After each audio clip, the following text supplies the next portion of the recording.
Olá, meus amigos, sejam todos muito bem-vindos ao canal Politizando. Eu sou o William Jacob e quero nesse vídeo trazer aqui os números, de uma pesquisa que foi divulgada para a Presidência da República e reflexões importantes, sobretudo porque nós tivemos a confirmação de que Lula e Bolsonaro recusaram o convite para ir no debate que seria feito pela CNN Brasil no dia 6 de agosto agora, e a CNN cancelou. Já tem manifestação, protesto marcado e agendado para acontecer na porta da emissora nesse final de semana. Mas enfim, vamos trazer aqui reflexões e eu quero pedir a sua ajuda caso não tenha se inscrevido no canal ainda. Se puder, se inscreva, ativa aí o sininho das notificações. Se assistir esse vídeo e gostar, deixa o like. Se não gostar, manda o dislike, comenta, compartilha. Pessoal, é muito, mas muito importante que a gente precisa ajudar o Brasil a entender que ninguém é obrigado, pelo amor de Deus, a votar no Lula porque odeia Bolsonaro ou a votar no Bolsonaro porque odeia o Lula. A gente está aí próximo da campanha começar, a gente vê que as pesquisas estão mostrando um cenário de estabilidade, poucas mudanças, mas enfim, existe um sentimento na sociedade que não quer nenhum nem outro, mas que nesse momento as pessoas, porque odeiam muito um ou odeiam muito o outro, tá até se sujeitando a, enfim, fazer um voto de protesto que não deu certo em 2018. Vamos lembrar que em 2018, a imensa maioria de votos por Bolsonaro não foi porque adoravam Bolsonaro, alguma ideia que ele nem apresentava direito, era um voto de protesto contra o PT. Agora, por conta do governo Bolsonaro ser uma tragédia, vai fazer um voto de protesto no PT contra Bolsonaro? A gente vai ficar aqui mais 4 anos passando dificuldades, a gente tem que gerar emprego, tem que gerar renda. O Brasil tem que se desenvolver, tem que investir em indústria, educação, saúde. E não é voto de protesto porque odeia um ou outro que vai nos tirar dessa situação. Então, eu acho que a gente tem que insistir, lutar até o fim, até o limite, para ajudar o Brasil a entender que essa polarização ruim faz mal. Porque se é uma polarização, por exemplo, entre Ciro e Simone Tebet, você pode discordar de um, discordar do outro, mas daria para a gente pelo menos respirar aliviado, comparar as ideias. Mas uma polarização entre Lula e Bolsonaro, tenha santa paciência. Então a gente tem que ajudar o Brasil a entender isso. E eu vou lutar por isso até o fim aqui nesse canal. Vamos trazer aqui então os dados da pesquisa XP e PESP, que ouviu 2.000 pessoas entre os dias 20 e 22 de julho. E ela tem uma margem de erro de 2,2, para mais ou para menos. E a gente vai ver aqui que poucas oscilações, A última pesquisa foi feita aí há mais de um mês, ela até estava saindo semanal, só que aí acionistas, muita gente fala que vinculado aos interesses do governo e tudo mais, fizeram uma pressão também nas redes sociais, e aí a XP, aí a IPESP, que faz o levantamento, decidiu não fazer semanal e demorou aí quase 2 meses para fazer essa. E vai mostrar que pouca coisa, até porque não teve um grande evento, um grande fato para trazer mudança. A campanha não começou, então é natural que nós tenhamos poucas oscilações, não só nessa, mas também em outras pesquisas. Lula aparece aqui com 44, ele oscilou 1 ponto para baixo, dentro da margem de erro ele tinha 45. Bolsonaro oscilou 1 ponto para cima, também dentro da margem de erro ele tinha 34, agora apareceu aqui com 35. Ciro Gomes se manteve nos 9%. Simone Tebet melhorou 1 pontinho, ela tinha 3, agora aparece com 4. O Janones tinha 1, agora aparece com 2. O Felipe Dávila, que não pontuou antes, agora aparece com 1. Pablo Marçal também apareceu com 1. Vera Lúcia, Sofia Manzano, Eimael, Leonardo Péricles e Luciano Bivar não pontuaram. Branco e nulo 4, não sabe 2. Segundo turno, também aqui algumas mudanças, aqui teve até 2 acima da margem de erro. Vamos lá então. Lula venceria Bolsonaro 53-36, uma diferença que era de 18, ela caiu aqui mais pouca coisa para 17. Lula venceria Ciro Gomes, segundo esse instituto, 53-29, uma diferença de 24 que era de 28, portanto uma oscilação de 4 pontos acima da margem de erro. Na pesquisa que foi divulgada no mesmo dia dessa aqui, para a gente ver, cada metodologia traz um número diferente. Eu costumo brincar que tem pesquisa para todo gosto. A vantagem do Lula para o Ciro nessa pesquisa da FSB é de 16. E lá, assim como aqui, está caindo. Então a tendência de queda da diferença do Lula para o Ciro, pelo menos assim, a tendência de queda nessa diferença tem se mantido, porém com números ainda bem diferentes. Lula derrotaria Simone Tebet 55-23, uma diferença aqui de 32, que era de 36, também uma queda acima da margem de erro. Ciro Gomes derrotaria Bolsonaro 46 contra 41, né, uma diferença de 5 que se manteve, e na FSB a vantagem do Ciro ela é bem maior, de 11 pontos. E Bolsonaro venceria Simone Tebet, porém aqui uma diferença dentro da margem de erro, 41 a 39, uma diferença de 2, que era de 4. Na FSB essa diferença lá nem existiu, tá 41 para cada um. Vamos aqui agora para o potencial de votos. Vejam isso, o potencial do Lula, 55. O que é isso? É o eleitor que diz que votaria com certeza ou que poderia votar. Então ele, né, pode, claro, mudar isso aqui. O candidato pode perder de um lado, pode ganhar de outro, pode perder dos dois lados. Isso pode acontecer. Mas neste momento, Lula lidera o potencial com 55, sendo que 44 diz que votaria nele com certeza se as eleições fossem hoje, e elas não são, e 11 poderiam votar no Lula. Ciro Gomes aparece em segundo, porém praticamente empatado com o Lula. O potencial do Ciro é 53. 12 votariam no Ciro com certeza, 41 poderiam votar. Bolsonaro aparece em terceiro, porém bem atrás do Ciro, com 42. 34 com certeza, 8 poderia votar. Simone Tebet vem, né, com 30, 6 com certeza, mais 24 poderia votar. E o Janones aparece com 10. 2 com certeza e 8 poderia votar. E o potencial de votos é uma espécie de teto do candidato. Claro que isso aqui também muda de acordo com a metodologia da pesquisa. E o Ciro, por exemplo, tem um teto muito alto. Isso pode ser importante porque você observa que tem um espaço muito grande para ele crescer. Se isso vai acontecer ou não, não sei, não dá para afirmar nada.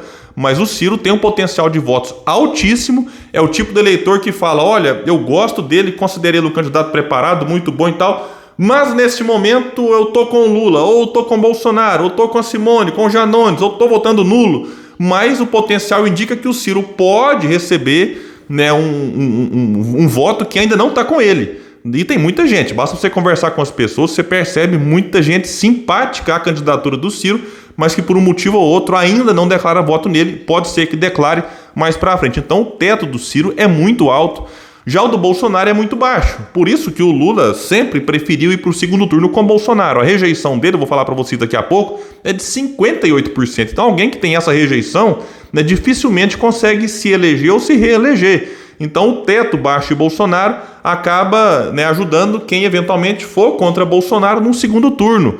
O Lula tem um teto também muito alto, né, ele está ali até, inclusive a intenção de voto é próximo daquilo que o Lula aparece como potencial de votos, e claro que ele surfa no anti-bolsonarismo. A questão é, será que isso aqui vai se sustentar até as eleições? Eu acho que o Lula até tem um lugar meio que garantido no segundo turno. Agora, chegando no segundo turno, na minha opinião, e eu posso estar errado, e eu falo isso aqui baseado numa questão óbvia, né, de que o Lula hoje apresenta um percentual de gente que está com ele porque odeia Bolsonaro.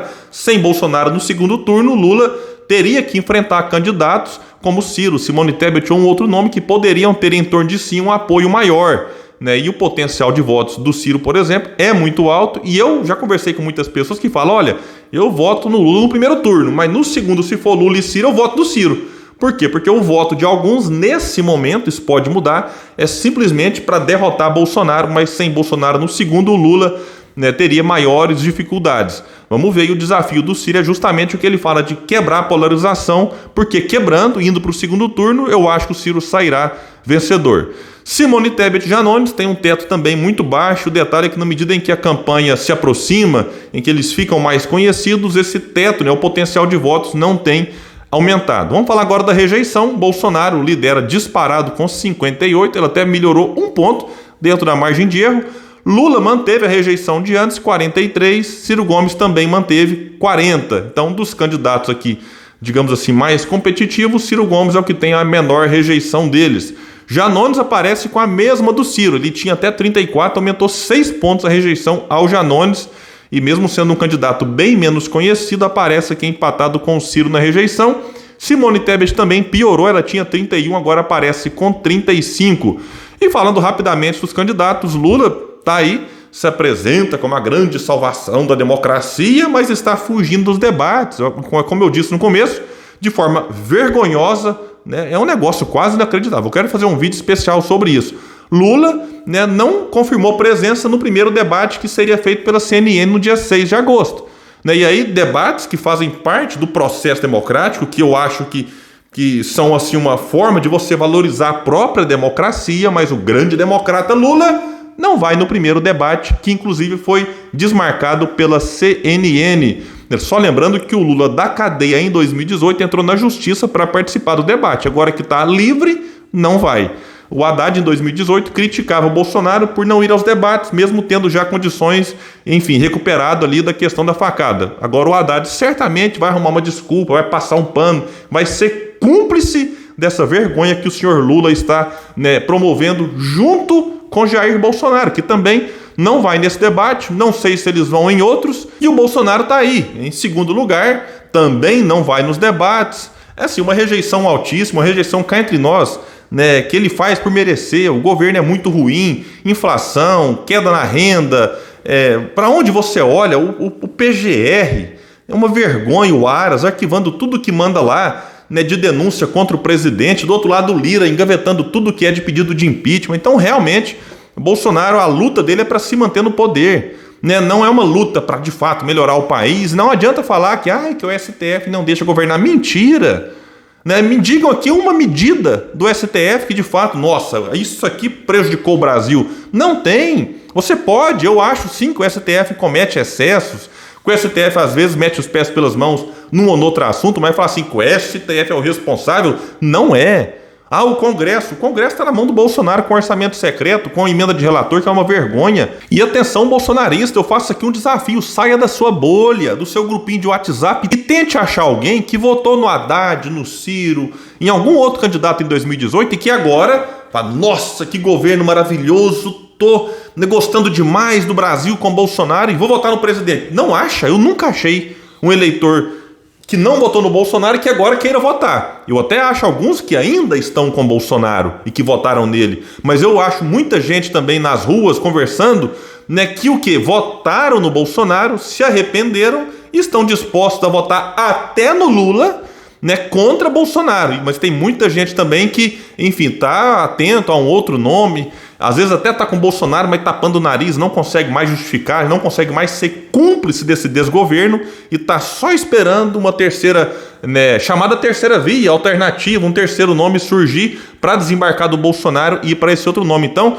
né, fique atento, porque talvez se você insistir no Bolsonaro, pode acabar entregando a eleição de bandeja pro Lula, que eu acredito é quem você mais rejeita. E só um detalhe em relação ao Bolsonaro fugir dos debates, né? Ele se diz um patriota, mas deve ter esquecido a parte que fala que verás que um filho teu não foge à luta. Bolsonaro está fugindo dos debates.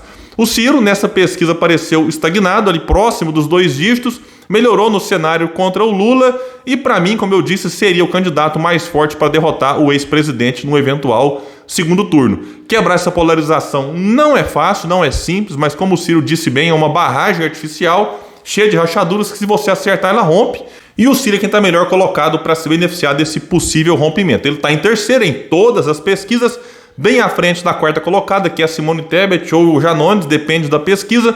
Tem uma baixa rejeição, altíssimo potencial de votos, uma militância muito engajada e politizada e ativa nas redes sociais, o que é importante para defender o candidato dos ataques e para divulgar as suas ideias. O Ciro tem um projeto de país, uma experiência bem sucedida naquilo que ele já ocupou como prefeito, governador, ministro. Então, enfim, tem ali ativos que outros candidatos não têm. Simone Tebet é uma pessoa que merece respeito, você pode discordar aqui e ali, né, mas ela é alguém de valor, né, eu acho que colabora com o debate que deve ser feito, mas ela tem muitas dificuldades, não só nas pesquisas, também na questão aqui do potencial de votos e dentro do seu próprio partido. E os outros nomes, aí a situação ainda um pouco mais difícil e vamos aguardar e ver. A campanha não começou e eu espero muito que o Brasil de fato acorde, desperte, porque não é possível imaginar mais 4 anos de Bolsonaro e eu também não acho que mais 4 anos de Lula é o que nós precisamos. Eu acho que o Brasil precisa urgentemente, necessita de uma alternativa e a gente tem que lutar muito, conversar com as pessoas e fazer o possível para ajudar o Brasil a se livrar. Eu acho que o termo correto é esse, se livrar de Lula e Bolsonaro, porque realmente é difícil imaginar mais 4 anos nessa situação. Pessoal, então é isso, eu fico por aqui. Quem puder, compartilha esse vídeo, vamos trazer mais pessoas para o canal Politizando, porque aqui nesse espaço a gente luta por um Brasil melhor. Valeu, pessoal!